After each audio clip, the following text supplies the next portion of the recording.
দেবী দুর্গা মূলত শক্তির দেবী। নির্গুণ অবস্থায় এই জগৎ সংসারে বিরাজ করেন। তার জন্ম হয় না, আবির্ভাব ঘটে। দুর্গা সপ্তশীতে বর্ণিত আছে যে মহাশক্তি ব্রহ্মার ব্রহ্মত্ব, শিবের শিবত্ব, বিষ্ণুর বিষ্ণুত্ব প্রদান করেছেন, সেই দেবী দেবতাদের সমষ্টিভূত তেজপুঞ্জ থেকে স্বরূপ ধারণ করেন। দুর্গার বিশেষ আলোচনা ও পূজাবিধি তন্ত্র ও পুরাণেই প্রচলিত। যে সকল পুরাণ ও উপপুরাণে দুর্গা বা দেবী সংক্রান্ত আলোচনা রয়েছে সেগুলি হল মৎস্য পুরাণ, মার্কেন্ডীয় পুরাণ, দেবী পুরাণ, বামন পুরাণ, কালিকা পুরাণ, স্কন্দ পুরাণ, বরাহ পুরাণ, শিব পুরাণ ও দেবী ভাগবত।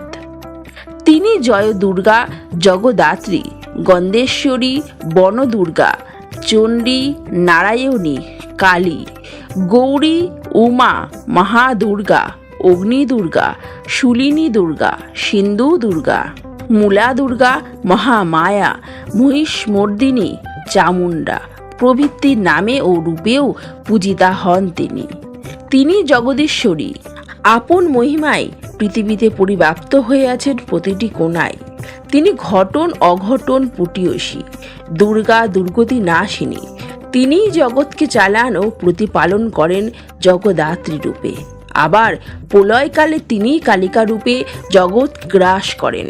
বঙ্গদেশে এবং উৎকলে এই দেবীকে নবপত্রিকার মাধ্যমে 9টি রূপকে পুজো করা হয়, যা অনেকাংশে কলাবৌ নামে পরিচিত। যদিও কলাবৌ এই কথাটা লোকভাষায় পরিচিত, যার কোনো পুরাণগত ব্যাখ্যা নেই। দেবী দুর্গা শাক্ত মতের সর্বোচ্চ আরাধ্যা দেবী। বৈষ্ণব মতে তাকে ভগবান বিষ্ণুর অত্যন্ত মায়া হিসাবে আখ্যা দেয়া হয় এবং শৈব মতে দুর্গাকে দেবীর অর্ধাঙ্গিনী পার্বতী। বৈদিক সাহিত্যে দেবী দুর্গার উল্লেখ পাওয়া যায়।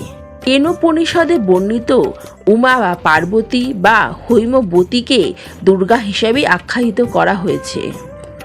ভাগবতে শ্রীকৃষ্ণের যোগ মায়াকে দুর্গার একটি স্বরূপ আখ্যা দেওয়া হয়েছে, যিনি হরির সহায়িকা শক্তি তথা শিব ভক্তি প্রদায়িনী। এইগুলো ছাড়াও দুর্গা দেবীর বর্ণনা মহাভারতের বিরাট পর্ব ও অন্যান্য পুরাণেও পাওয়া যায়।